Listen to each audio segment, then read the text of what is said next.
Hey Internet, it's me. Tonight I watched Elvira's Haunted Hills, which of course is, a double entendre for her massive boobs. I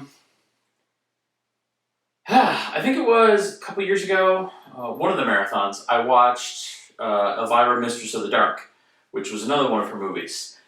And I have to say, that one was better. This one wasn't bad per se, but that one was definitely better. Let me get into some things though. One of the first things that it was very funny. Through a lot of the movie, there's the Count at this castle that they end up going to, and he's basically Dracula. And like throughout the whole movie, I'm like, man, this guy kind of looks like Damodar from the first Dungeons and Dragons movie, not the recent one, the one in 2000 that I personally loved, but that a lot of people just rag on. And so I had to look it up afterward. Like, it was uncanny. I'm like, okay, this looks so much like this character. And I look him up. Lo and behold, he's not that character, but he is in the Dungeons and Dragons movie, which I thought was kind of funny. Also, another thing I noticed multiple times that was kind of nagging at me throughout this movie is I don't think I've noticed this before, so I don't think it's always while she's playing the character, but Cassandra Peterson in this movie, or Elvira, just really reminded me of Weird Al. Her mannerisms and her tone of voice and her inflection it screamed Weird Al. Like, through the whole movie, it's all I could think of in half of her scenes is like, I'm just watching Weird Al with boobs. So, if you like Weird Al and also boobs, you should watch this movie. Also, if you like Weird Al and boobs, you're probably just a normal person who's alive, because those are two things that I think are just universally beloved. But I guess I should talk about the movie itself. It had very similar humor to Mistress of the Dark. There's a lot of innuendo and double entendre. Elvira broke the fourth wall a couple of times. It was campy and cheesy in the same way that the first one was, but I feel like the first one just pulled it off better. This one is not necessarily that it was trying too hard, it just, I don't know, the jokes didn't land as well for me in this one. It wasn't quite connecting. I can't really explain why, it wasn't. The plot was very cliche, and that was intentional. They were doing a lot of things that have been done in other early horror movies. Like the Vincent Price era early horror movies. This was basically a parody of a lot of those. There were a number of scenes where you could point to one of those and it was like a 1-for-1 match. In fact, one big one that they were referencing and kind of mirroring with this movie was Pit and the Pendulum. I noticed multiple times, I'm like, oh, this feels like Pit and the Pendulum. And then when it gets to the end, he actually just calls that out and says, and now I present to you the Pit and the Pendulum. They weren't even trying to hide it. It was straight up doing that movie.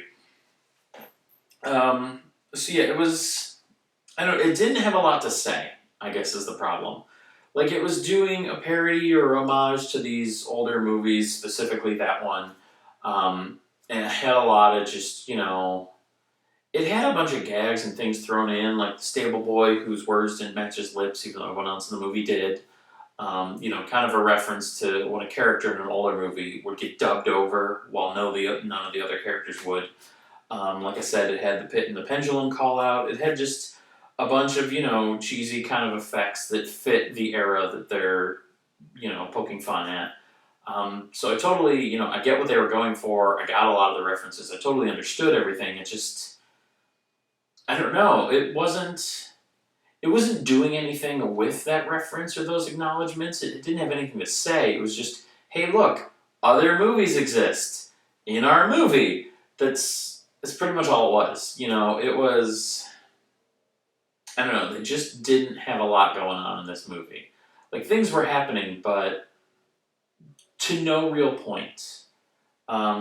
It's fun enough to watch. Cassandra Peterson is always a delight. She's incredible on screen. Also, the actress who, I even looked at her name so I'd know, and I've already forgotten it again. But the woman who played Zuzu, the her companion slash servant slash whatever.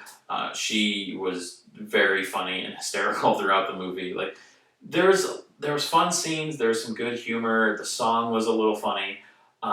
So it wasn't like a complete waste of time. It just I don't know. I didn't get anything out of this movie that hasn't been done better by other movies, including the first Elvira movie. So really, I think if you want to watch an Elvira horror movie, well, horror. If you want to watch an Elvira movie for Halloween, uh, don't watch this one. Watch Mistress of the Dark. That's a much better movie. It's just more entertaining. The story's a little more cohesive. It's better than this one in every way that matters.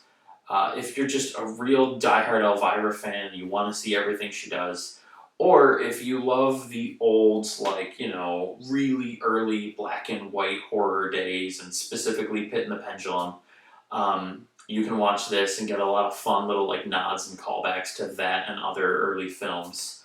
Um, but yeah, for just the general moviegoer who wants to see spooky stuff for Halloween time, you can go ahead and skip this one. You're not going to get a whole lot out of it.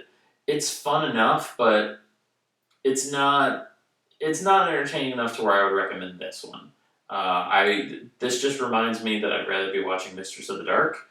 Um, yeah, that's where I'm gonna leave it. It's I don't even know if it's average. It's slightly below average, and you should probably just watch something better.